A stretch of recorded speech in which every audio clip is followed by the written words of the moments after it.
Buenas tardes. Les damos la bienvenida a esta sesión del seminario Café Conversado del Departamento de Salud Pública, que en el marco de los 70 años de la fundación de este departamento decidimos hacer una serie de pláticas que le titulamos Hablemos de Salud Pública, Retos Actuales. Y en esta ocasión tenemos el honor de tener a dos grandes figuras de la salud pública, el doctor Malaquías López Cervantes y el doctor Arturo Edgar Centeno Galindo. Me voy a permitir leer una muy breve semblanza de nuestros invitados para que podamos mejor dejar el espacio y escucharles. El doctor Malaquías López Cervantes es médico cirujano por la Universidad Nacional Autónoma de México, con maestría en salud pública y un doctorado por la Universidad de Yale. Ha sido profesor y jefe del Departamento de Salud Pública en la UNAM y ha ocupado cargos directivos en la Secretaría de Salud, incluyendo las áreas de epidemiología y planeación, además de la Dirección General de Planeación y Desarrollo en Salud de GEPLADES, con colaboración en el Instituto Nacional de Salud Pública. El doctor Arturo Edgar Centeno Galindo es médico cirujano, profesor en el Departamento de Bioquímica de la Facultad de Medicina de la UNAM y doctor en Bioquímica aplicada por la Universidad de Ciencias de Lille. Titular de cursos de inmunología desde 1992, además de coordinador de programas de maestría y doctorado y dirigir el Departamento de Bioquímica. Cuenta con reconocimientos como investigador nacional en nivel emérito y el premio Carnifarma Infarbet. O también si quieren decir alguna cosa mi pasante hizo favor de hacer una breve semblanza, pero si gustan también aumentarla, con mucho gusto. Bueno, sí, Malaquías. No, no, Ah, bueno. nada más estaba viéndome un mechón. Bueno, bueno, pues les Faltó agradezco decir que somos buenos. muchísimo que hayan aceptado nuestra invitación. Y pues me parece que este tema de las vacunas sigue siendo un tema actual. De hecho, podemos ahorita discutir algunas aristas, pero bueno, para empezar la conversación, a mí me gustaría preguntarles cómo ven el tema, la importancia que tiene la vacunación hoy en día en términos de salud pública en nuestro país y cómo está más o menos el panorama hoy en día.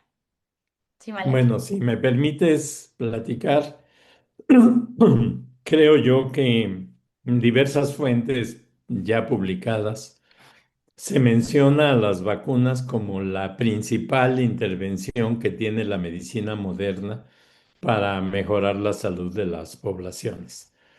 No son los medicamentos, no es la atención médica directa, no son las consultas, las cirugías, sino la vacunación lo que ha impactado positivamente a la salud de las poblaciones en México y obviamente en todo el mundo. No sé si quieres tú compartir esa opinión, doctor Sí, cómo no, muchas Centeno. gracias. Y muchas gracias por esta oportunidad de platicar con ustedes. Sí, no sé si sea inoportuno comentar algo que me llamó mucho la atención.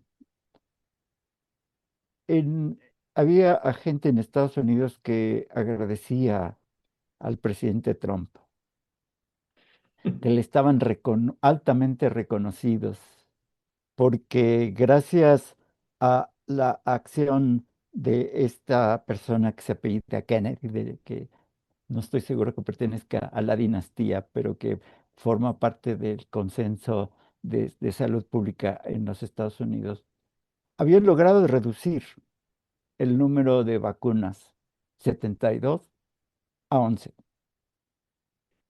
gracias a la intervención de el profesor Trump.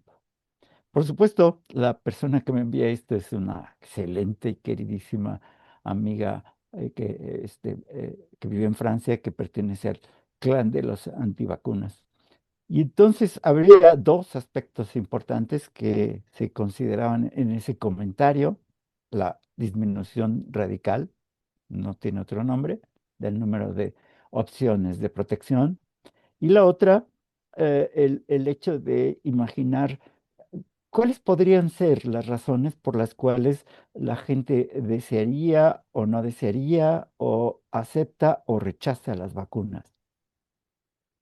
En algunas condiciones se ha podido identificar que las propias vacunas, su preparación, su formulación, siempre en base a patentes, la mayor parte de ellas ah, tienen un sesgo de misterio, ¿no? ¿Qué hay detrás de una vacuna que podría implicar que me estuvieran involucrando una DNA, un RNA o una molécula génica que va a hacer que se me cambie el color de los ojos, ¿no? Algún aspecto relacionado a eso, ¿no? En efecto, esto también es un misterio, pero es importante identificar que, como bien lo acaba de mencionar el doctor Malaquías, representa una alternativa importante para la protección de la salud comunitaria. La otra pregunta necesaria sería imaginar o tratar de imaginar, como decía mi abuelo, perdonen ustedes la confianza, decía, no para todo guiso se hizo el chorizo. No tenemos vacunas para absolutamente todo, lo cual es absolutamente cierto. Y esto se debe a las características biológicas de diversos patógenos que nos van a permitir, de manera importante, favorecer una respuesta adecuada por parte del organismo.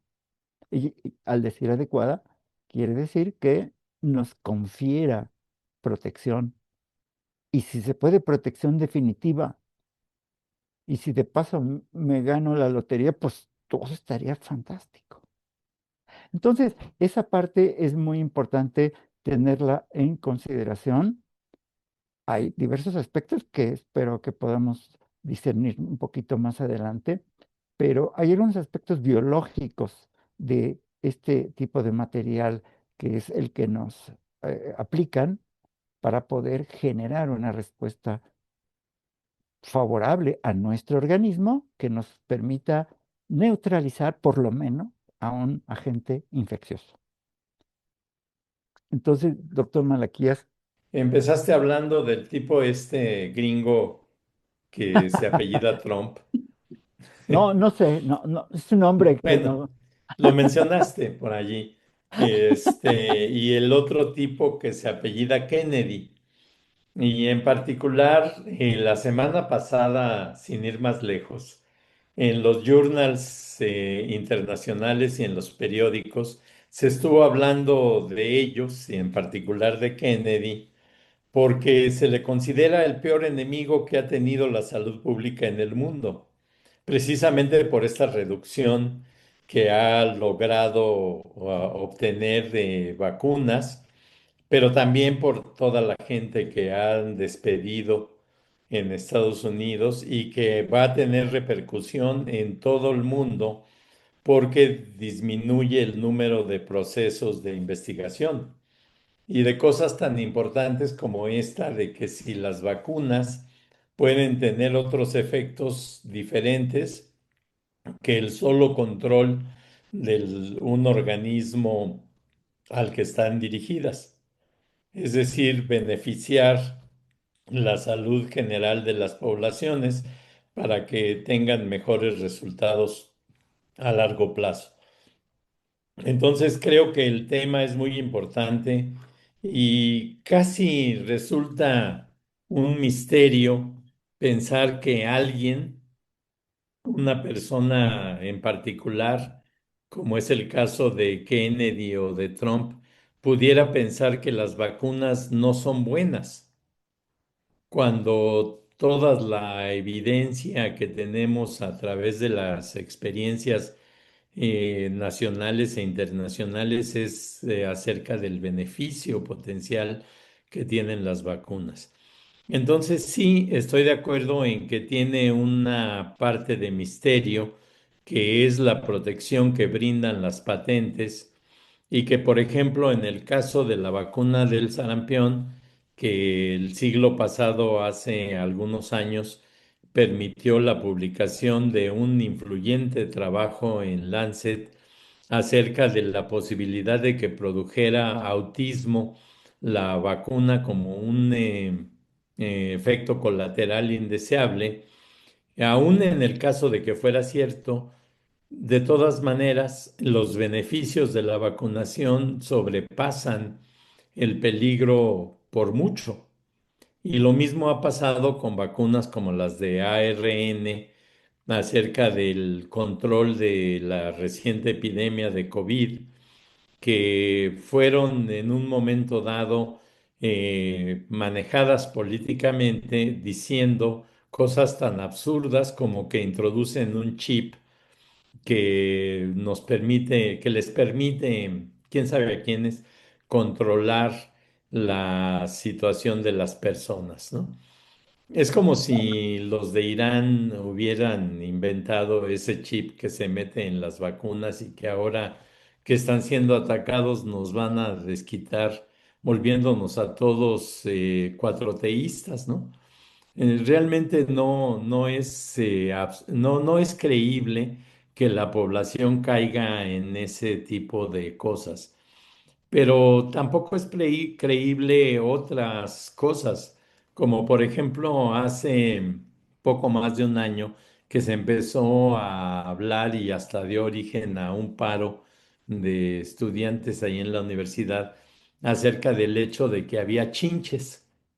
Entonces, nadie que yo haya conocido, ni ahí en la facultad lo pude constatar por mis propios ojos, vio una chinche en ninguna parte, pero dejaron de ir los estudiantes porque lo creyeron.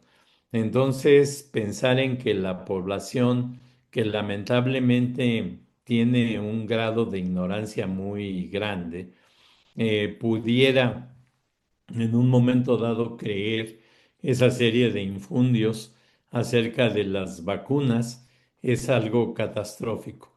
Pero también conviene mencionar que nosotros tenemos autoridades pues que dicen cosas increíbles, como por ejemplo que un relicario protege contra una infección o que una persona no dispersa la infección cuando es afectado. Pues, por supuesto que eso es absurdo, pero la gente lo cree. Y llegamos a la condición extrema de que por motivos políticos hay quien se atreve a decir que no vacunaría a sus nietos, cosa que es inconcebible entre un científico que además se ha trabajado toda su vida en el área de la biomedicina.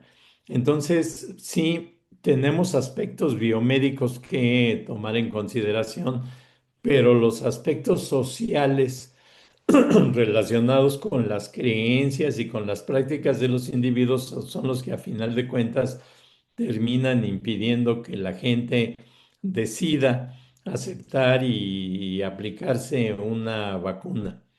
Y más que nada es pensar en la ignorancia que puede prevalecer en la población para que crean ese tipo de infundios. Entonces creo que estamos en una situación muy difícil de lograr. Y sí, es cierto, no hay vacunas contra cualquier cosa, ni siquiera contra cualquier bicho que esté relacionado con la presentación de una enfermedad, menos contra alguna situación en la que no está claramente identificado un bicho. Pero no es por allí, sino por la mejora de la salud de todos, ¿no? Hace 100 años la gente en el mundo moría de infecciones relacionadas con las posibilidades actuales de prevención.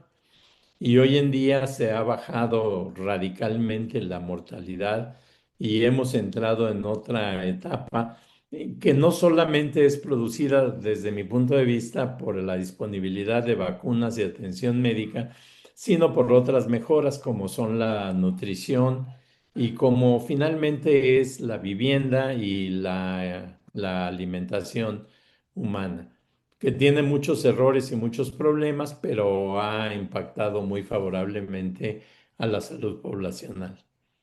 Entonces, bueno, la cosa sería platicar un poco, doctor Centeno, acerca de las posibilidades actuales y futuras que tendrían el desarrollo de vacunas y cuál anticipas que pudiera ser el problema o los problemas relacionados. Sí, fíjense que desde que hace como 800 años se había identificado que había mecanismos que permitían la transmisión de un agente patógeno que afectaba seriamente a un individuo, pero que al momento de transmitirlo en las condiciones en las que se transmitían, permitía un estado de protección. Y esto lo ven los chinos, que en un término que ellos denominaban variolización, ¿no? Entonces, esta práctica de identificar, derivado de la observación, de la aplicación del método científico para ir paulatinamente identificando de qué forma se puede provocar o favorecer protección, se debe a que es claro que cuando hay ciertas infecciones, sobre todo virales, se ha identificado que o nos enfermamos y si logramos sobrevivir al proceso infeccioso, no nos vamos a volver a infectar otra vez. Ese es el primer punto.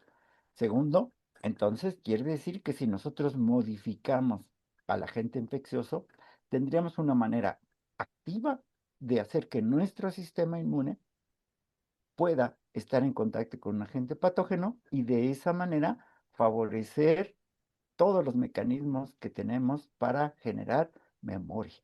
Entonces, conforme ha ido evolucionando el conocimiento en el área del estudio humano, se puede identificar que nosotros incluso podríamos tratar de encontrar mecanismos que nos ayuden a mejorar la respuesta. Desde que Pasteur hace su vacuna contra la rabia, que por cierto tenía una gran cantidad de enemigos, ¿verdad? Una gran cantidad de enemigos que estaban en contra de la vacunación por algunas cuestiones que hay que comentarlas que pueden tener como limitantes cualquier proceso que nosotros tengamos o deseemos aplicar para desarrollar una mejor calidad de vida. La precaución que se tenía en el caso de la vacuna de la rabia, el Pasteur la había identificado, es que decía, depende del número de días en el que el proceso infeccioso se está desarrollando. Uno. Dos, dependía también de que si, por ejemplo, un animal mordía a un humano, en esta enfermedad de transmisión a través de un vector que puede ser el perro, dependía en dónde lo había mordido. Si lo había mordido en el tórax o en zonas superiores, entonces lo que se provocaba era una dificultad para que la vacuna funcionara. Y él lo decía, claro. Y él no quería aplicar la vacuna de una manera extensiva. Poco a poco, la misma necesidad fue obligándolo a que Pasteur permitiera que se aplicara la vacuna contra la rabia de una manera extensiva. Entonces, esto nos indica que efectivamente los procesos en los cuales nosotros vamos a preparar los agentes vacunales implican muchas limitantes. Las vacunas se pueden dividir o se dividían en dos grandes grupos, agentes infecciosos muertos y agentes infecciosos vivos. Buen ejemplo, la polio. La vacuna de la polio es para nosotros, como es un virus vivo, pero atenuado, se atenúa químicamente o por pases en cultivos, se atenúa y entonces nos lo dan por vía oral. En ese contexto, nuestro sistema inmune en las mucosas lo absorbe, lo reconoce y genera una respuesta. En Estados Unidos, la vacuna contra la polio, ellos la que utilizan es de un virus muerto. Y entonces ellos temen que se reactive en un momento y ellos tradicionalmente utilizan este tipo de vacuna. Y ellos la administran por vía intramuscular, en una inyección, no en unas gotitas tomadas. Entonces, como podemos ver, existen diversos procesos que nos permiten activar a nuestro sistema inmune de manera activa, ya sea de manera natural con la infección o artificial con la vacuna. Y entonces, de esa forma, identificamos que es relevantísimo que el sistema inmune esté en contacto con esos agentes biológicos. Y entonces, ocurre que también, y eso también ha generado mucha inquietud, es que para poder favorecer la activación de la respuesta inmune, se utilizan algunos elementos químicos que favorecen un proceso proinflamatorio como para despertar a todos, para que se apuren a generar una respuesta adecuada contra un agente infeccioso. Y eso se le denominan adyuvantes, entre los cuales se ha usado el aluminio, por ejemplo, hidróxido de aluminio. Y entonces la gente tiene miedo que le metan aluminio. De Ujú. hecho, una caricatura en un periódico francés que ahorita la buscaba para mostrárselas a ustedes, un periódico que se burla de la política, decía, antes yo tenía una salud de acero y ahora tengo una enfermedad de aluminio, porque tienen miedo a que el aluminio, la cantidad de aluminio que se puede administrar es verdaderamente, es mínima, pero bueno, ok, hay efectos que se pueden considerar indeseables y que podría ser que la población dijera, no, no, no, por favor no me inyecten porque me va a dar mucha fiebre o voy a tener una reacción intensa, que también ese es otro de los beneficios que hizo este señor Kennedy en Estados Unidos, le quita alguno de esos factores que le dan miedo a la población por la reacción que puede generar, que no es mala, es una reacción inflamatoria. La inflamación, que quede claro, no es mala. En fin, luego tenemos la producción de las vacunas. Por ejemplo, en la actualidad tenemos la necesidad de la vacunación de sarampión, por ejemplo. Y entonces, el sarampión que se administra en la vacuna es un sarampión que ha atenuado su virulencia por mecanismos biológicos. El virus está vivo, pero ha sido atenuado, sus mecanismos virulentos ya no los tiene porque se ha cultivado y recultivado y ultra recultivado, pero conserva características moleculares que a nuestro sistema inmune le ayuda para que genere una respuesta. Entonces, cuando analizamos esto, decimos, si un niño o una persona se le administra 2 veces la vacuna, tenemos un 70%, 68, 70% de eficiencia para que nunca, never en la vida nos vuelva a dar esta enfermedad.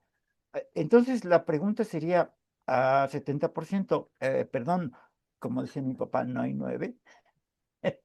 No hay 90, no hay 100. Y entonces es muy importante tener este contexto porque de alguna manera nos va a permitir a nosotros entender mejor el patógeno, entender mejor el contexto de la respuesta inmune, pues para lograr lo que mi papá me exigía. No hay 10, ¿de acuerdo? No hay 100.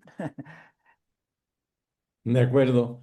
Mira, creo que ese es un punto muy importante en la población en general, poder platicar sobre dos cosas. Uno, que la vacuna realmente provoca protección y dos, que no provoca daños.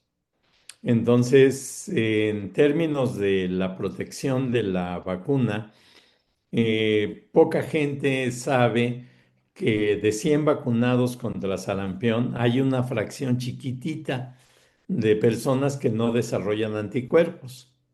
Y eso no quiere decir que no estén protegidos, pero no desarrollan anticuerpos.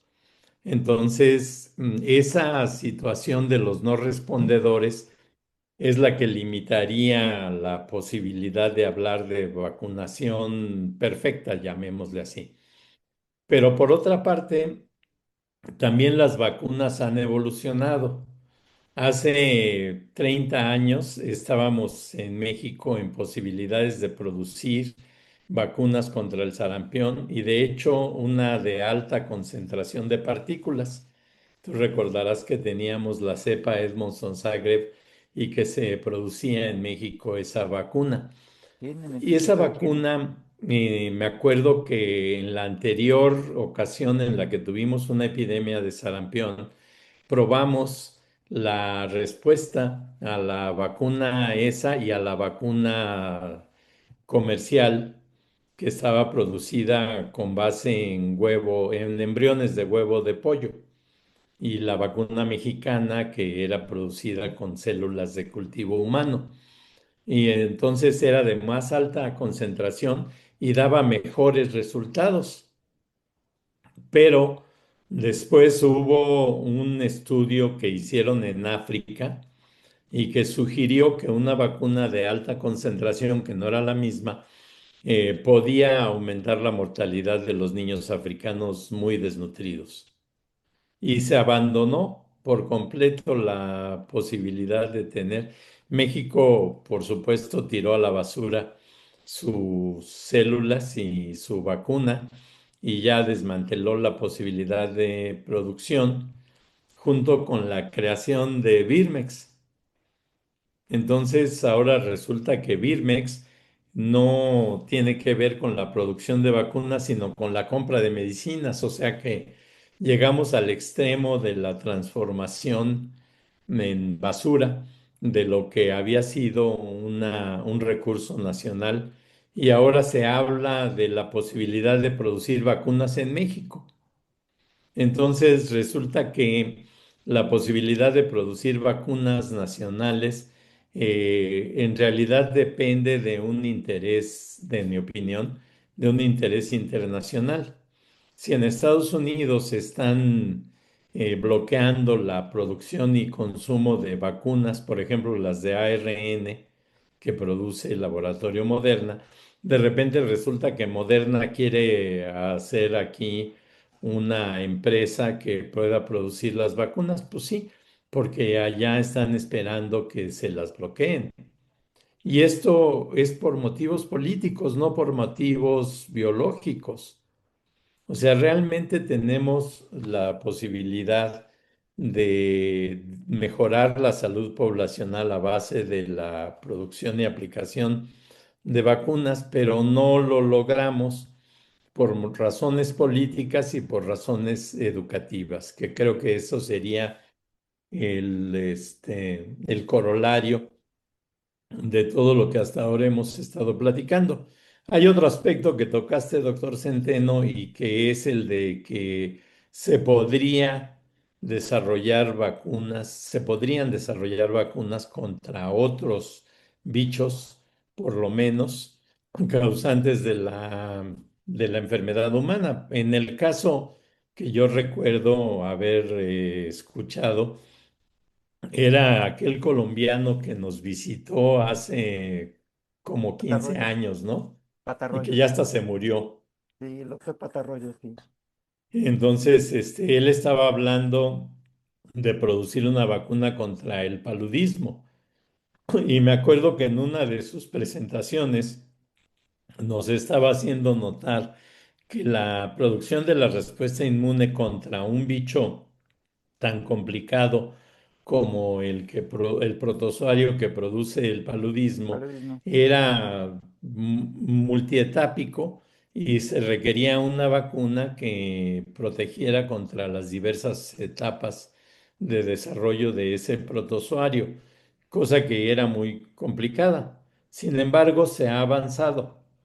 Creo que la fase de que no avanzara él desde Colombia en la producción de la vacuna tenía más que ver con motivos políticos y económicos de laboratorios que no querían financiarlo, que le bloqueaban sus trabajos, pero que después han ido apoyando el desarrollo de otras vacunas de otros lugares al respecto.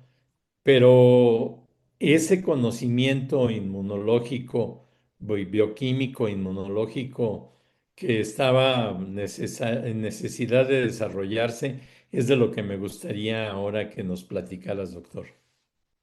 Y fíjense que esa parte de la desaparición de las entidades que tenían capacidad para producir estas vacunas, estaba, por ejemplo, el Instituto Bacteriológico, que fue fundado poco después de la Revolución Mexicana, si no mal recuerdo, y luego fue transformado en el Instituto de Higiene, y que fue cerrado con esa funcionalidad para producir las vacunas que estaba comentando el doctor Malaquías. En la época neoliberal, en los noventas, a finales de los noventas, desapareció así de que si quieren algún equipo, vengan por él corriendo porque hay que vaciar este edificio así de ese tamaño. Y entonces toda esa capacidad se perdió desafortunadamente. Actualmente, lo que se trata de organizar mejor es la calidad de las propias vacunas, evitar que uno de estos organismos vivos de repente se le vaya a alocar la idea y se reactive su virulencia. Esa es una de las cuestiones que debemos de tener en cuenta.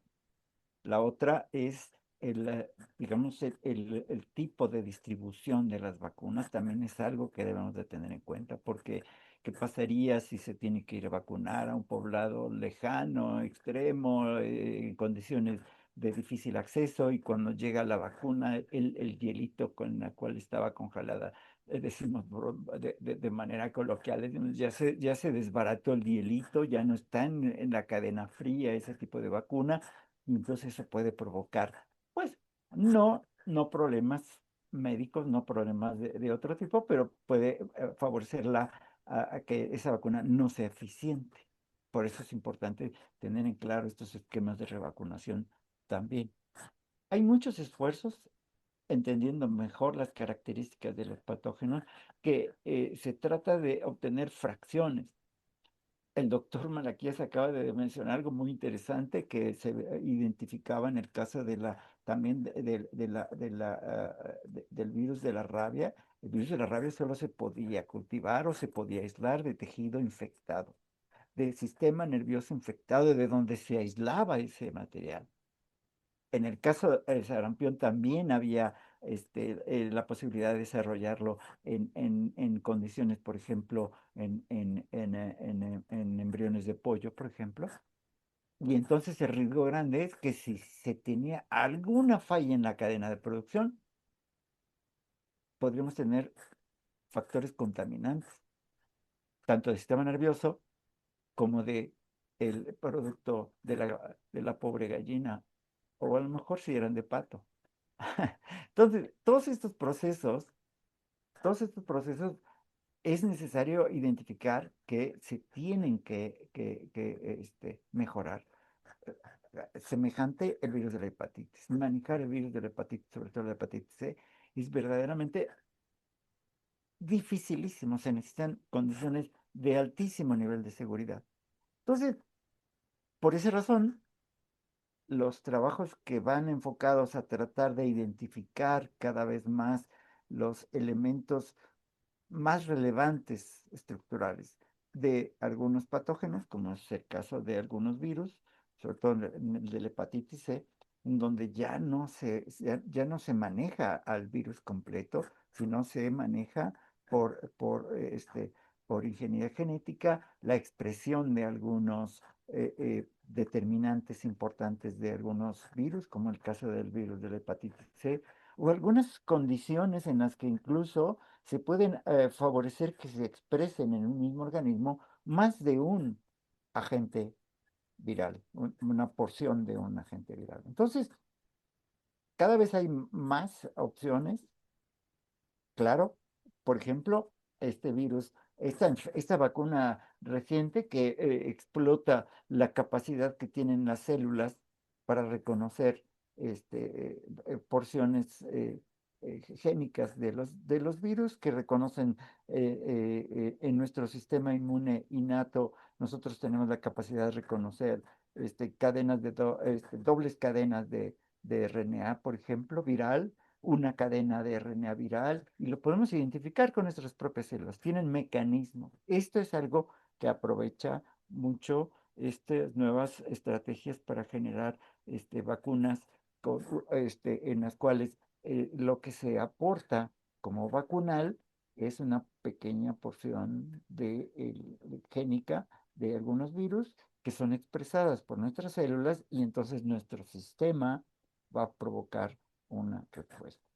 Es muy importante identificar, por ejemplo, infecciones ah, por virus Coxsackie, por ejemplo, virus, hasta por el papilomavirus, una infección con papilomavirus que podría generar una respuesta en un organismo que nosotros esperaríamos que la infección nos generara una protección. Sin embargo, como muchos de estos virus se almacenan en ciertos tejidos, como podría ser en la infección viral se aloja, por ejemplo, en las células beta pancreáticas. Al generar una respuesta, la respuesta es equivocada por parte del organismo y nos genera problemas, que es algo que la gente tiene miedo. Por esa razón, me parece que entre mejor conozcamos a nuestro sistema inmune, entre mejor conozcamos las necesidades, digamos, biológicas de cada uno de los humanos, es importante. Por ejemplo, ah, ¿por qué es necesario vacunar para ciertas vacunas, menos para sarampión, a las personas, a los adúlteros mayores? ¿Por qué los tendríamos que vacunar? Se supone que tenemos toda la información para todo, no deberíamos de necesitar ninguna vacuna más, etcétera, etcétera. Sin embargo, que hay condiciones relevantes. Uno, los adultos mayores, las mujeres embarazadas y las personas que padecen cáncer tienen un balance nitrogenado negativo. Entender eso nos permite identificar que si tenemos un balance nitrogenado negativo y necesitáramos sintetizar proteínas que nos protegen como los anticuerpos, como tenemos esa deficiencia ya para sintetizar proteínas, pues tenemos que tener cuidado por eso. Pues yo creo que entender la problemática, comprender cada proceso necesario en las etapas de desarrollo de los humanos, eso nos va a ayudar muchísimo asociado a una buena política de distribución de vacunas, a una política adecuada para aplicación. Yo creo que será muy, muy importante que en el futuro todo esto se vaya poco a poco entendiendo. Muchas gracias. Bueno, a mí me llama la atención el tema internacional, como el impacto de este sujeto perverso, diabólico, que es peor que el ayatolá ese que mataron, que es el señor Kennedy. Entonces, creo yo que eso es un problema internacional, pero también es una oportunidad. ¿Cierto? Porque si los gringos van a entrar en una, o ya entraron en una etapa de recesión en términos de la investigación y el desarrollo de moléculas, pues ahora abren la oportunidad de que otros le entren, ¿no? Entonces me gustaría que comentaras un poco cuáles serían las posibilidades reales que tenemos nosotros en la producción de vacunas. Em, Ha sido motivo de declaraciones frecuentes a nivel presidencial de la presidenta esta CONA que México debe de producir vacunas, pero ¿realmente podemos? ¿Tú cómo la ves desde el punto de vista de la ciencia básica? La factibilidad es grande. La posibilidad de desarrollar vacunas a gran escala, esa es otra canción. O sea, existe el know-how en México como para generar información suficiente, sí existe. Lo que a nosotros en la parte académica, a nosotros los pobres academicistas, eh, desconocemos es toda la perspectiva de desarrollo futuro. O sea, ¿cuántos millones de dólares se requieren para poder hacer que una vacuna generada en México de veras, desde, desde agarrar el pedacito de proteínas y expresarlas o amplificarlas para que eh, para proliferar esa cantidad de producción, pues es algo difícil ya. Y ahí es donde nosotros, como académicos, es ahí donde empezamos a tener cierta limitación para poder entender todos estos procesos. Entonces, la verdad es que me agarras con los dedos en la puerta, mi querido Malaquías, porque realmente, ¿cuáles podrían ser las condiciones necesarias? Yo no las conozco. Existe gente interesante, por ejemplo, el doctor Jaime Berumen en la unidad de medicina experimental de la Facultad de Medicina. Él había estado participando en los grupos de análisis de vacunas y de desarrollo de vacunas durante la pandemia. Ah, los resultados de lo que ellos estuvieron trabajando yo no los tengo claros, yo no los conozco, pues no es tanto mi tema, pero yo creo que sí existe buena posibilidad, existe gente muy valiosa en la universidad y esta no es la primera vez que nos ocurre un proceso, digamos, pandémico. Tenemos sarampión ahora, tuvimos COVID hace algunos años, tuvimos influenza en 2008 algo, y desde ese momento se vio que era urgente que se tratara de desarrollar un proceso que permitiera a la parte académica estar favoreciendo quizá empresas o incubadoras de empresas que permitan generar vacunas, pero eso sí me rebata. Bueno, sí, pero lo que yo tenía en mente, y lo digo abiertamente, era quiénes deben de participar. El fracaso estrepitoso del desarrollo de la vacuna patria no podía haber sido peor. Implicó una participación público-privada. Entonces, no es nada más decir público-privada y es bueno o es malo, No, no, sino claro. quiénes deben de participar realmente, ¿no? Ahora la asociación con Gilead o con Moderna podría significar una posibilidad de éxito, pues yo diría que solamente que vengan los de Gilead y reemplacen a los mexicanos, ¿no? O que inviten a la UNAM. No sé, la unidad de biomedicina de la Universidad de Querétaro, a mí me pareció que tenía Sí, que tenía posibilidades de posibilidad, cierto. desarrollo, Sí, pero se le dejó fuera. Entonces, lo mismo se dejó fuera a otras, bueno, de hecho, a prácticamente todas las instancias universitarias o de educación superior en México del desarrollo de la vacuna patria. Entonces se creyó que pues tal vez trayendo el antígeno gringo y comprando la licencia de los de Monte Sinaí ya se iba a tener la vacuna que iba a salvar a México, ¿no? Eso me parece un pensamiento muy rudimentario, algo que realmente es de los cavernícolas, ¿no? Pero bueno, pues esa era la manera de pensar de nuestro anterior presidente y creo yo que nos condujo hasta donde estamos. Pero ahora necesitamos motivar un cambio. Y uno de los cambios que necesitamos es que se entienda que la investigación requiere recursos. Nosotros nos hemos quejado, bueno, yo, ahí en el caso de salud pública, porque ni de broma tenemos los recursos que a nivel internacional se requieren para cosas como la realización de estudios prospectivos poblacionales con muestras poblacionales suficientemente grandes como para poder llegar a alguna cosa que valga la pena. Pero yo creo que lo mismo pasa con la biomedicina.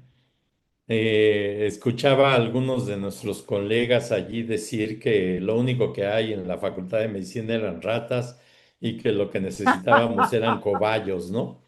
Entonces, es tan absurdo como pensar que pues es la falta de recursos lo que nos lleva a esas cosas, ¿no?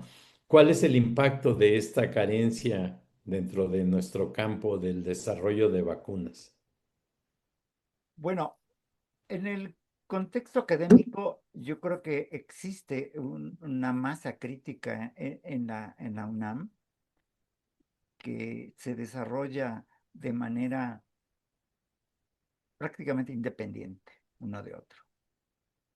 Por ejemplo, existen avances interesantes que no sé si terminarán en una vacuna, por ejemplo, en enfermedades transmitidas por vectores. Entonces, ese tipo de conocimiento atomizado puede ser que no permita que se avance de manera importante. Yo creo que es necesario hacer una integración muy importante.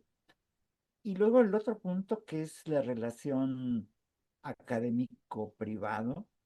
Hasta hace pocos años esto era verdaderamente imposible. La gente se enojaba y decía, yo no voy a prostituir mi investigación, Sí, decía, ¿no? Perdón por esta analogía, pero prácticamente esa era una cuestión importante. Ha habido en el mundo, por ejemplo, y hemos platicado con nuestros colegas del Instituto Pasteur. El Instituto Pasteur en realidad se genera una cantidad de patentes por año impresionante. No tengo el dato, el número exacto, pero una gran cantidad. Y es una entidad que no es pública, es privada. Y entonces lo que generen como patentes son opciones para ampliar fondos para continuar con el desarrollo de otras alternativas. En algún momento hubo una relación Estado, el Estado participó directamente con ese instituto y también una empresa privada, cuando se formó Pasteur Merier. Entonces, al final, la parte, la parte comercial se llevó todo y dejó colgando de la brocha el Estado. No sé exactamente qué vacunas fueron, pero ese tipo de cuestiones ahora, pues ellos lo entendieron bien, nosotros ni hemos llegado por ahí, ojalá con Birmex pudiéramos en algún momento dado acercarnos a algo así para entonces hacer planteamientos formales para poder este, desarrollar vacunas, ¿no? sí, bueno, yo creo que en México tenemos una confusión muy grande en relación a lo que es público y lo que es privado. El Seguro Social, el IMSS, se cree que es público, cuando en realidad no es público. Claro. Y esa ilusión que hay de parte del gobierno federal de que dándote una credencial vas a ir y te van a dar tratamiento, pues es prácticamente lo mismo que ya existe, que si llegas desangrándote ahí porque te cortaron la yugular, pues sí te internan. Pero si llegas diciendo soy diabético, te dicen váyase al cuerno, Sí, váyase al consultorio de farmacia, ¿no? sí, claro, claro. Entonces, yo no creo que vayan a ser así. Y lo mismo pasa con la UNAM. La UNAM no es realmente pública, vive con dinero público. Pero si tú eres un estudiante en Oaxaca, en el Istmo, y quieres entrar a la UNAM, pues solamente que pases el examen de admisión, porque si no, no entras. Y la posibilidad de entrar a la UNAM pasando el examen de admisión es prácticamente de cero. En cambio, el mismo sujeto o incluso menos preparado que viniera de prepa 7 pues entra a la UNAM. Entonces, realmente no es una universidad pública que pueda tener, que esté al alcance de toda la ciudadanía, ¿no? Entonces, creo yo que la idea de público-privado está muy mal entendida en la actualidad en México y que realmente el relacionarse con empresas privadas no es venderle el alma al diablo, como comentaste hace rato, ¿no? Que todos pensábamos que, uy, no, ¿cómo vamos a trabajar con algo privado si eso es un anatema, ¿no? Entonces yo creo que tenemos que incidir sobre la forma de pensar de la población mexicana, pero en particular sobre los universitarios, que supongo que serán los destinatarios de este video, que entiendan que estar en la UNAM no es necesariamente entrar a una entidad pública y que además no es gratis, que la universidad es sumamente cara, que ellos tienen un privilegio muy grande al pagar 20 centavos anuales de inscripción y que realmente no son más privilegiados que otros mexicanos que no entraron a la universidad. Entonces, creo yo que hay que incidir sobre la forma de pensar, no nada más en términos biológicos, que entiendan que las vacunas contra bichos como el del sarampión no son necesariamente capaces de provocar respuesta, sino que existen muchas limitantes. Tú mencionaste hace rato el tema del hielito que se deshace, ¿no? Bueno, pues imaginen la vacuna contra la COVID que Que tenía desarrolló que estar a menos Moderna, ¿no? Que tenía que estar a 70 grados bajo cero. y una cosa así. ¿Quiénes pueden tener 70 grados bajo cero que no sea la capital de la República? Pues prácticamente nadie. Entonces, ¿cómo estaba la vacuna que recibieron los habitantes de Juchitán a la hora de aplicarla? Pues prácticamente debería de estar inactivada. Entonces, no es un problema de la vacuna, es un problema de cómo manejamos la vacuna a través de las instituciones. Ah, Y no existe la capacidad tecnológica para poder garantizar que todas las cosas suceden. En mi experiencia en la Secretaría de Salud, había muchos estados que ni siquiera tenían cámara fría como la temperatura de un refrigerador, menos la temperatura de 70 grados bajo cero.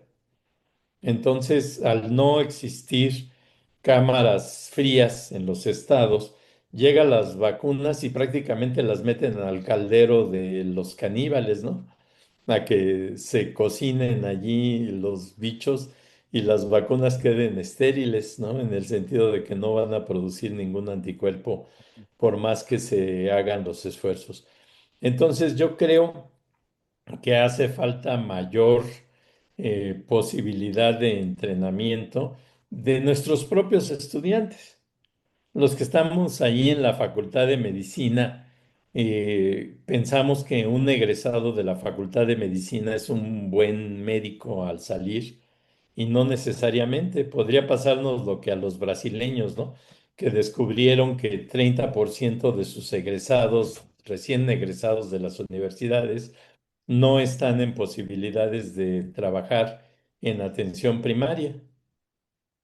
Entonces, pues resulta que en México, si ni siquiera los egresados de la UNAM podemos decir que estén en posibilidades de funcionar bien en la atención primaria, imaginemos los que salen de universidades periféricas, incluso las universidades estas del bienestar o universidades así que son de a mentiritas, ¿no?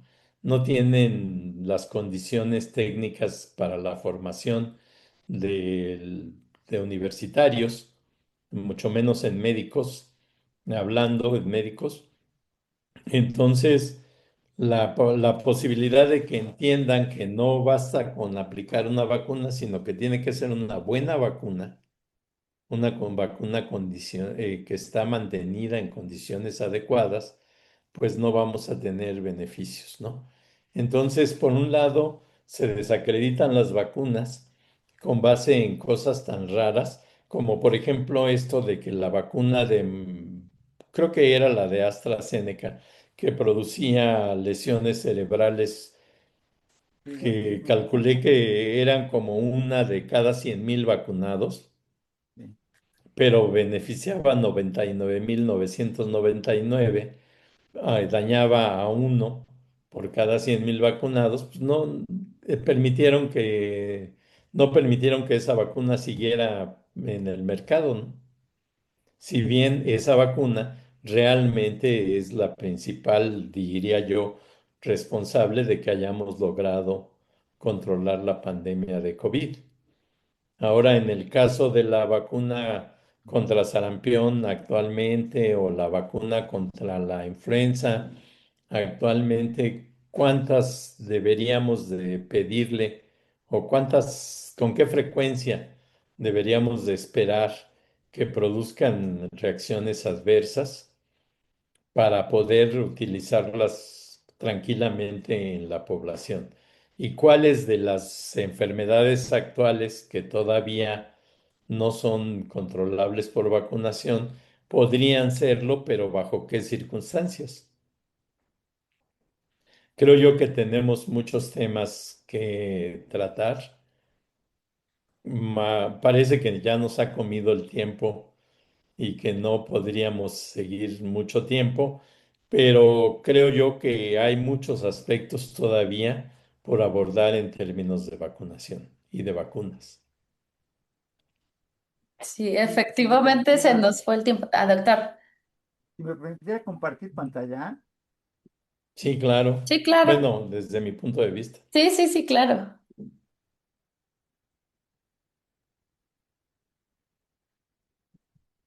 es que quería compartirles a ustedes esta pintura que se Pero no llama se ve nada más Eva. que una... ¿No se Ah, ve nada? ya. A ver, Sí, ahí se ve, ahí se ¿se ve. ve? Ahí se ve. Eh, Sí, se llama, esta es una pintura de 1807, que sí, están vacunando niños, es, en es en Francia, y habla de los prejuicios vencidos, se llama la pintura.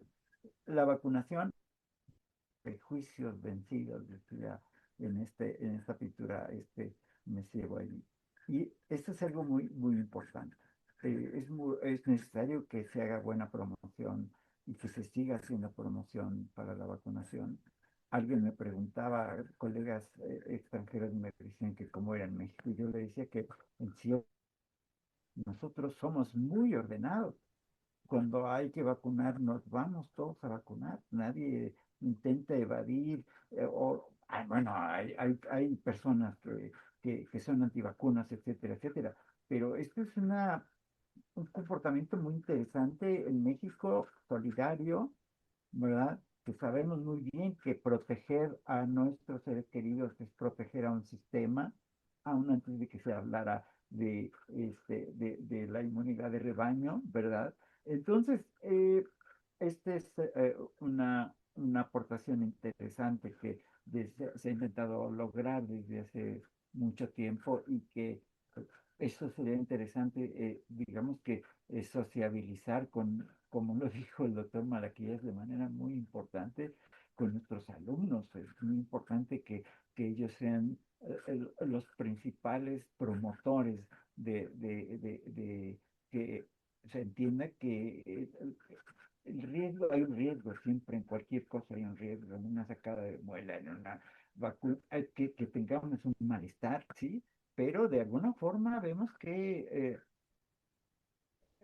nuestros alumnos por lo menos deben de tener muy claro por qué y cómo debe de funcionar una vacuna y vigilar que no vaya a haber el riesgo de estarles proponiendo vacunar caldito, Nor Suiza ya calentado después de horas de transportar la vacuna, no por el riesgo de que nos vaya a hacer algo, es esa vacuna que va a ser ineficiente, sino porque no va a cumplir su cometido la vacuna, que es la de protegernos. Muchas gracias por esa invitación, muy interesante. Te agradezco también, amigo Malaquías, que me permitas abrir la perspectiva relacionada con la vacunación.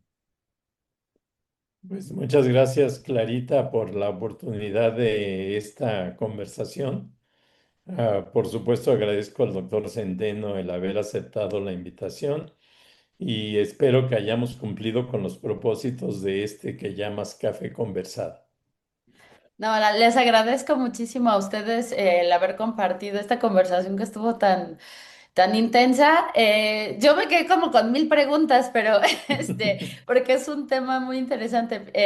Pero pues retomo un poco que este café conversado sí es también para nuestros y nuestras estudiantes, pero también para el profesorado, que es importante que estemos en los espacios de formación. Y bueno, tocaron varias cosas importantes, desde la incidencia política que pueden tener personajes como Trump o Bolsonaro incluso, ¿no? En la participación de las universidades públicas, la falta de recursos en la investigación. Y por otro lado, este panorama tan difícil en el cual vivimos, porque por un lado resalta el doctor Centeno el avance que ha habido en términos de vacunas, incluso con las nuevas tecnologías, ¿no? Como el CRISPR, pero, pero al mismo tiempo tenemos un retroceso a través de las redes de información, de las poblaciones antivacunas, cómo está creciendo en Estados Unidos y cómo influye esto también en aspectos de movilidad humana. Y en México, pues efectivamente, como dice el doctor, en México no hay un movimiento tal cual antivacunas, y estamos acostumbrados a la vacunación, pero también teníamos tasas envidiables en las infancias, de esquemas de vacunación completos, y luego algo falló, ¿no? Un poco lo han descrito a lo largo de toda la plática. La falla en la soberanía sanitaria, la producción de las vacunas, la distribución, la gestión y todo, pero bueno, eh, espero que les haya gustado a ustedes conversar de las vacunas. Luego seguimos conversando, a lo mejor para nuestro evento magno. Ya les estaremos invitando y pues les agradezco muchísimo que hayan participado con nosotros. Muchísimas gracias, Muchas muchísimas gracias gracias a de todos. nuevo a ustedes dos y nos vemos pronto. Sí, esperemos que sí. Gracias. Hasta luego. Hasta luego. Adiós.